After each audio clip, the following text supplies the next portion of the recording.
been really an honor working on it. It was very important.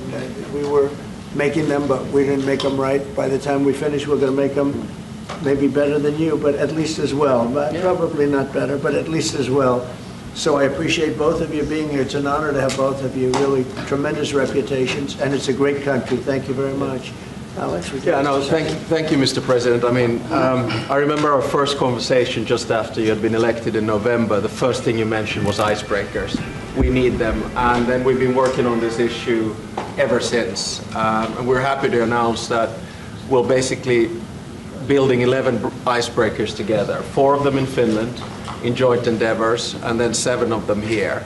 And I think the reason that we've landed in Finland is that 60% of the world's icebreakers are built in Finland. 80% are designed. We've been building them for over 100 years. And speaking of price and time, I think we're the country that can provide them half the price and half the time that others have it. And I think this is a huge strategic decision by the President as well, because we all know that the Arctic is important strategically, militarily, and in terms of the economy as well. And now we can work on this together. Finland is a strange country in the sense that we are probably the only country in the world where all the ports are frozen in the winter. And that's why we built the know-how in icebreakers. Now we can work together. And I remember the first conversation we had, you mentioned the fact that Russia has 40 and you need to start ramping this up, and this is an indication that we're going to do it, and we're going to do it together. I also think that this strengthens our bilateral relations. I know I come from a small country, but for us to be able to work together with you is extremely important from a strategic perspective as well. So we appreciate the cooperation, and we're going to deliver the first one 2028. Good. Just a little bit before a big event. Yeah. So that'll be good. But that's great. And actually, it's true. I came here and they were building an icebreaker. They had no idea what they were doing. They had no idea how much it was going to cost. They knew nothing. And we have our Secretary of the Navy right over here, and we're working on a lot more than icebreakers. We're working on some very, very big and important ships. But they had no idea what they were doing. And I was with you, and I ended up meeting you and knowing you, and I heard about Finland and their icebreakers, and I said, do me a favor, would you have your people take a look at what these people are doing? And it came out that, just as I thought, they had no idea what they were doing. And we got involved, and we ended up, we need these ships very badly, because we have a lot of territory, more than anybody.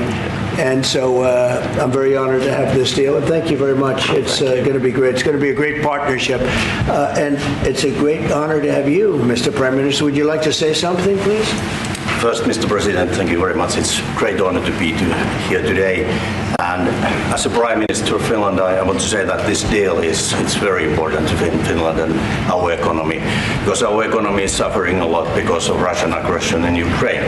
And this deal, it means investments, it means jobs, and jobs means hope. And that's why this is so important. And I want to thank your leadership on this deal and this issue. Thank you very much. So you've been affected very badly by the war going on, the ridiculous war going on, right? Yes, because we have to close the border with Russia. We have 1,300 kilometers common border with them, and affects the atmosphere in Finland, in investments, and that's why we need good news. Our people need hope. Right. So your border is closed. Yes, closed. And that's because you have so many Russians trying to get in? Yes, they started to push illegal migrants to our border. That's why we were forced to close it. And people also that don't want to go into the military, I guess, trying to come through, right? Yeah, some of them are escaping. Fortunately, on our side, we don't have that problem. In Finland, no, you have a great military. We have compulsory military service, and as I always say, we have 900,000 men and women who've done it, including myself and the Prime Minister. We have 200. And you've been fighting Russia for a long time. So how many years have you been indirectly fighting Russia? Well, put it this way, we have managed our relationship since the 1300s with about 30 skirmishes, but it's been very peaceful at our border after World War II. Yeah, but it's been peaceful at our border since the Winter War and the War of Continuation. But I mean, a lot of it is because we actually have a very large military. It's the biggest in Europe together with Turkey, Ukraine and Poland. We have over 60 F-18s. We just bought 64 F-35s. We'll roll out the first one in Texas in December. We have the biggest artillery in Europe together with Poland. And as I always say, we don't have it because we're worried about Stockholm. Well, you really have proportionately, I think, the largest military in the world, proportionately. It's quite big, yes, I have to admit. But, you know, we have it for defense purposes and also to build a deterrence. And it's worked. And I think that's one of the reasons that our relationship is so good as well. We have the Defense Cooperation Agreement with you. Right. We're new allies in NATO. Our defense expenditure is going north of 3%. We work very closely with you and the rest of our allies. And, you know, when you push the ceiling of defense expenditure in NATO to 5%, you can imagine that a country like Finland was quite pleased with that, because that means that all of the allies have to bring up their defense expenditure. And you basically increased our security just with that decision in The Hague. And I have to admit that having been to my first NATO summit in the summer of 2024, if someone would have told me that you will move from 2% to 5% after Trump enters, I would have said, go see a doctor. But, you know, well, you had to do it, and you were great about it. Spain has not been. Spain is the one that didn't do it. And so I think you people are going to have to start speaking to Spain. The only one that didn't do it, the only NATO country that didn't do it is Spain. And you'll figure what that's all about, right? Yeah, I mean, we'll work, and I think with the leadership also of Mark Rutte, the Secretary General of NATO. I think, you know, there are a lot of commitments that have to take place, and this, of course, is going to also increase industrial defense exchanges. I think we buy 4 times more military material here from the U.S., and I think it's an essential part of our whole military setup in Europe. And it's good to be working on this together. But there's one thing that I wanted to mention also. I want to congratulate you for what we have seen in the past 24 hours in Gaza. Thank you. I think it's a historic deal. I went through the 20 points. It's almost like the best of record.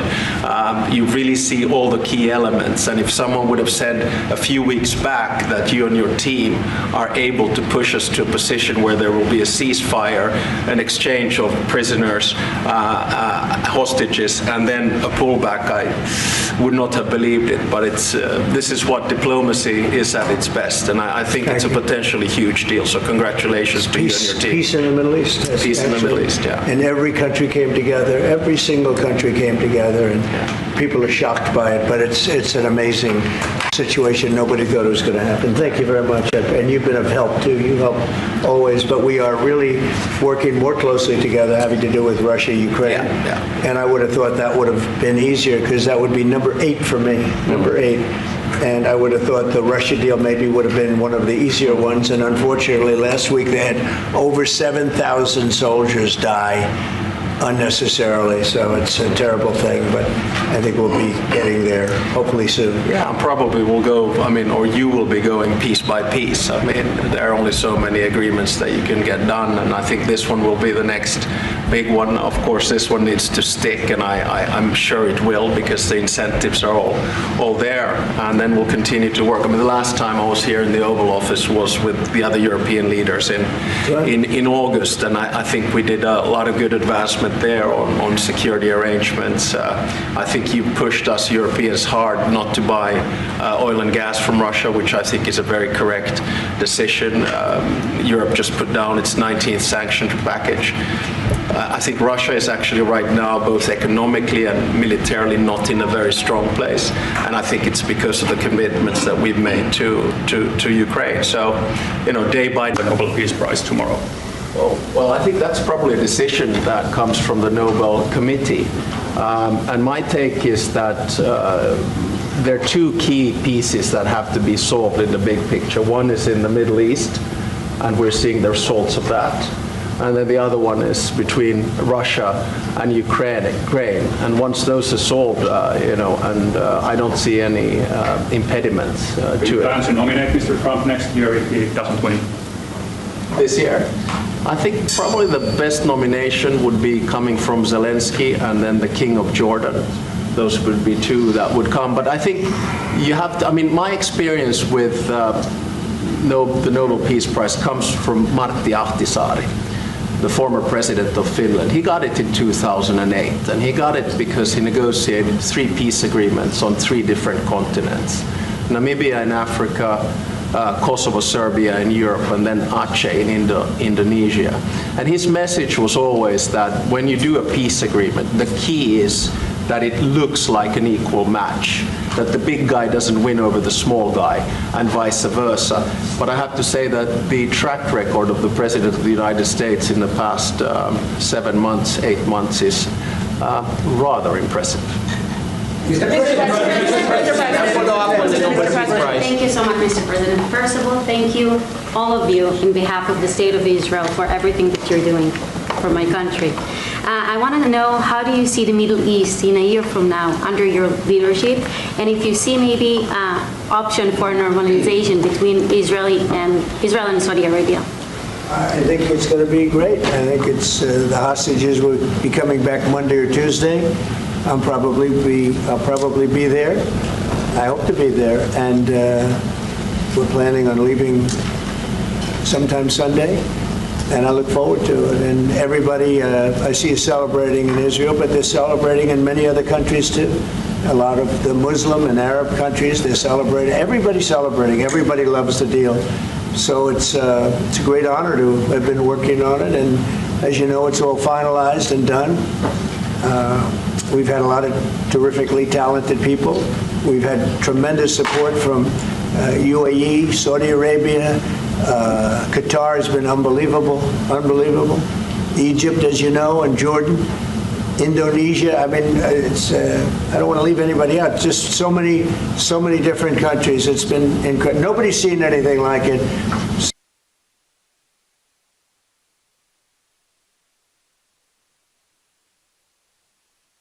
The Nobel Peace Prize tomorrow. Well, I don't know. Look, I made 7 deals, and now it's 8. Solved the wars, one going 31 years, one going 34 years, one going 35 years, one going 10 years. I made 7 deals. This would be number 8. The one I thought that I was going to make, and I think we will probably, is because it's a ridiculous war. It's a horrible. The worst since World War II. If you look at the people dying, is Russia, Ukraine. I think we'll do that too. We've a lot of reasons for them to do it, and I think they'll be coming to the table pretty soon. But this is the biggest of them all. This is a big one. Although I think India and Pakistan is very big. 2 nuclear nations. I made that. I did that based on trade and because of the tariffs. If we didn't have tariffs, you wouldn't have been able to do it. But I said, if you guys are going to fight, I'm putting 100% tariffs on each of you. And they immediately stopped fighting. And that was going to go nuclear. You know, that was back and forth. So I know one thing. I don't know what they're going to do, really. But I know this, that nobody in history has solved 8 wars in a period of 9 months. And I've stopped 8 wars. So that's never happened before. But they'll have to do what they do. Whatever they do is fine. I know this. I didn't do it for that. I did it because I saved a lot of lives. And that's the thing that bothers me so much about the Russia-Ukraine. 7,000 people are dying a week. Young soldiers. They're almost all soldiers of Ukraine and Russia. So in theory, it doesn't affect us, no, but it's a terrible thing. And we'll get that solved too. But nobody has ever done 8 wars. Nobody's done 8 wars in 30 years, let alone 9 months. Are you going to step up?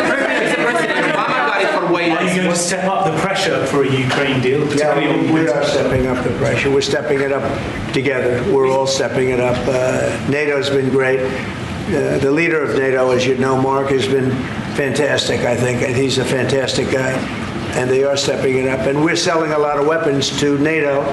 And that's going, I guess, to Ukraine for the most part. That's up to them. But they're buying weapons from the U.S. We make the greatest weapons in the world. You buy our planes and a lot of our equipment. And you have a big force, actually. You have a tremendous force of equipment. So I think we'll get that one done too, yeah. President Obama got it for way less. I want to finish, maybe. Mr. President, Mr. I'm from Finland. Mr. President, I'm from Finland. Is he okay? Yeah. Am I okay? He's all right. I'm all right.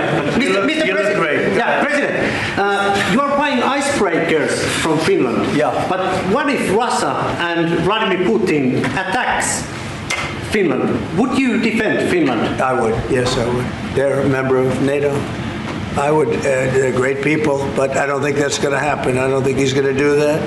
I think the chances of that are very, very small. But it's very interesting because you have a military relative to your size. You have a very powerful military, one of the best.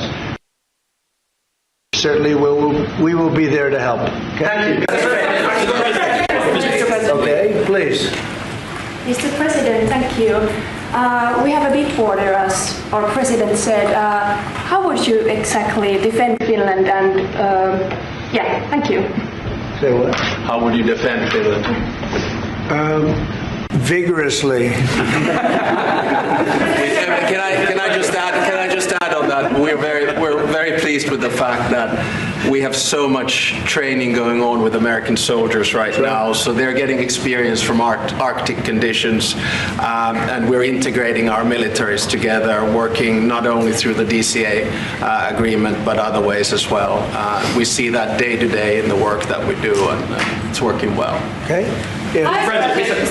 Please. Yeah, thank you. How do you Where see are you this? from? I'm from Finland too. Finnish music. Yeah, a lot of Finns. It's very impressive. So, Mr. I like them President, better than our reporters. thank you. So, how do you see the situation in the Arctic developing? Are there going to be any mutual plans for Finland and U.S. to cooperate? We have a lot of relationships together. I mean, mostly buying our military equipment. They buy a lot of it. They have an order, I guess, 60 planes, 64 F-35s, and many other things too. It's a big order. Big countries don't order that many planes. You know, it's 10 billion. You have a lot of aircraft, a lot of great military. We make the best military equipment. They buy a lot from us, so it's very good. We're going to work together very closely with Finland and with NATO. We have a very good relationship. As you know, I requested that they pay 5%, not 2%. And most people thought that was not going to happen, and it happened virtually unanimously. We had one laggard. It was Spain. You have to call them and find why are they a laggard, and they're doing well too. You know, the funny thing, because of a lot of the things we've done, they're doing fine. They have no excuse not to do this, but that's all right. Maybe you should throw them out of NATO, frankly. Please, go ahead. What are you planning to do with Tall that? gentleman, nice tall gentleman, go ahead with the yellow shirt. Thank you, Mr. President. I wanted to change gears just really quickly and ask you, you're going to Walter Reed tomorrow? What are you having done, and how are you feeling? I'm meeting with the troops, and I'm also going to do a sort of semi-annual physical, which I do. And I think I'm in great shape, but I'll let you know. But I have no difficulty thus far. Is there wood around here? I'll knock on. No difficulty. Physically, I feel very good. Mentally, I feel very good. You know, I did about 6-7 months ago. I do physicals. I like to, when I'm around, I like to check always early, always be early. It's a lesson for a lot of people. But I also did a cognitive exam, which is always very risky, because if I didn't do well, you'd be the first to be blaring it. And I had a perfect score. And one of the doctors said he's almost never seen a perfect score. I had a perfect score. I got the highest score. And that made me feel good. When they asked, would I like to do one? I said, yeah. I said, did Obama do it? No. Did Bush do it? No. Did Biden do it? I definitely did. Biden wouldn't have gotten the first 3 questions right. No, Biden didn't do it. Biden should have done it. I'm actually a person that believes that if you're president, you should do a cognitive exam. But the last time I took a cognitive exam, and it was a perfect score. The doctors announced it. And by the way, not the easiest test. The first few questions are pretty easy. Once you get into the middle, it gets a little trickier. And there aren't a lot of people in this room that would get every single question right, I can guarantee you. You're putting me in a difficult spot now. Next question. Mr. President, Trump got the Nobel Peace Prize for way less than you did, and President Obama got the Nobel Peace Prize He got for a way prize less. for doing nothing. Exactly. Obama got a prize. He didn't even know what he got. He got elected, and they gave it to Obama for doing absolutely nothing but destroying our country. No, he was not a good president. The worst president was Sleepy Joe Biden. but Obama was not a good president. Are you going to do something with the They gave Hezbollah? him a prize. How many months after he won the election, then they gave the Peace Prize, right? It was right after he was elected. Are you going to take My election was a much more important election. Now that you're fixing the situation between Hamas and Israel, are you going to be taking care of the Hezbollah or the Lebanese armed forces to take We're care of looking at it? that, yeah, we'll be able to do that. That will be, it's a smaller part of the puzzle, but very important part. They have a great new ambassador that I appointed, Michelle, great new ambassador, so yeah, please. Saying that the hostages will be released on Monday or Tuesday. What's your strict deadline? When do they have to get released? Well, And how I do you think make it's going to be sure Monday or it's Tuesday. It's going to be around that time, yeah. They're working on it very hard. Tuesday after They're in very diverse parts of the earth, okay? They're very, very diverse. Actually, it's, I think they're going to come through. I'd be surprised if they didn't. I think it'll happen. Thank you, sir. The 19th point of the 20-point plan said that in the future there could be conditions in which the Palestinians might eventually get a state. Under what conditions do you think the Palestinians could have their own We'll look state at in the it at the future? time. We're going to see how it all goes, and there's a point at which we may do something that would be a little bit different and may be very positive for everybody, but we'll be looking at that at the time. Mr. President. I think we'll get to that. I think we'll get to that period too. Yeah, please. Mr. President. Yeah, please, Les. Thank you. Mr. President, the United States has previously said that you would be that Europe would have to take more responsibility for its own security. Are you or the U.S. planning to withdraw some of the U.S. forces from the European soil? No, but we may move some around a little bit. I'd ask you that question, Pete. Go ahead. I think that's right, Mr. President. We're very much heartened by your leadership to get NATO to rise up to 5%, which means they can take primary responsibility for defense of the continent. But that doesn't mean America is abandoning NATO in Europe. But we could look at where our troops are postured, what makes the most sense for America and our NATO allies. We have a lot of troops in Europe, as you know, a lot. And we can move them around a little bit, but no, basically we'll be pretty much set. Go ahead, what's the second? My second question would be, are you planning to impose more sanctions on Russia at this point? I might. Mr. President, your 20-point plan says we will encourage people to stay. Can you confirm that as Gaza is rebuilt, that no one will be forced to leave? Yeah, nobody's going to be forced to leave. No, it's just the opposite. This is a great plan. This is a great peace plan. This is a plan that was supported by everybody. I mean, as I said, they're dancing in the streets of many, many countries right now. It's amazing. I've never seen anything like it. No, we're not looking to do that at all. And Mr. President, how soon do you think that we could see a full withdrawal? Mr. President, can you cut through the politics on the shutdown? We had another failed vote today. Can you speak to our viewers from Orlando to Sacramento? What's your message to some of these families tonight facing missed paychecks, potential layoffs, and missed benefits due to the shutdown? Yeah, I blame the Democrats. They ought to call their local Democrat representative, whether it's a senator or a congressman, and it's their fault. I mean, they admit it's their fault. They campaigned on the fact that they'd never shut down the country, but they want to shut it down. And, we have the greatest economy. We're the hottest country in the world right now. I think you'd admit that. The hottest country. We went from a dead country a year ago to the hottest country in the world. So I think they probably don't like that. But we're doing great. I mean, we're doing great. I would say my message is call your local representative, congressman or senator, and tell them to get on the ball. The Democrats have caused this problem. Can I ask one more Congressman Randy Fine? Thank you, Mr. President. Where are you from? I'm from Finland. It's so nice. Uh-oh, here we go. Here we go with a killer question. I would like to circle back to the icebreaker deal. So Finland and the U.S. are strengthening their economic partnership through the deal. What other areas of cooperation with Finland do you see as possible at this point? Good question. We're going to be talking about that in a little while. We're going into the next door room, commonly known as the Cabinet Room, beautiful room, and we're going to be discussing that, but we'll be doing other things. It's a wonderful country with wonderful people. We've had a long-term relationship, but it's never been as close as it is now.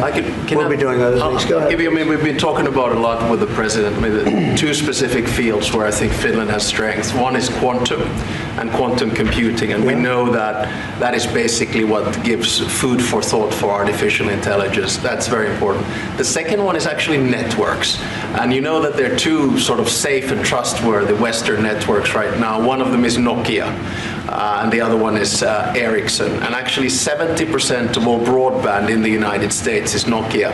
So one of the things that we could work on together is creating the 6G space through networks. And Nokia has 7,000 people working here in the United States and an American CEO.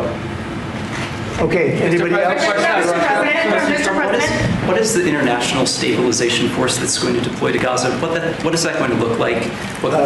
To be determined, really, I think there's going to be a large group of people determining what it will be, and a group of people funding it that are very rich countries are going to be funding it. People want to see this work. It's going to work. It's absolutely going to work. And it starts, it's already started. We've signed, as you know. Everybody's agreed. I think Monday is going to be a very big day, Monday, Tuesday, but it's going to be, depending on where you are, it's going to be a very big day. I think it's going to be a day of great celebration. I've never seen anything like it. The streets of so many countries right now, they're just roaring with love and with praise for the people that did this. And these are countries that did this. The whole world came together for this, even Iran. And I really thank them for it. Iran came out and said this is a good thing. This is a very good thing. So it was terrific. It's been a terrific experience for me. Thank you very much, everybody.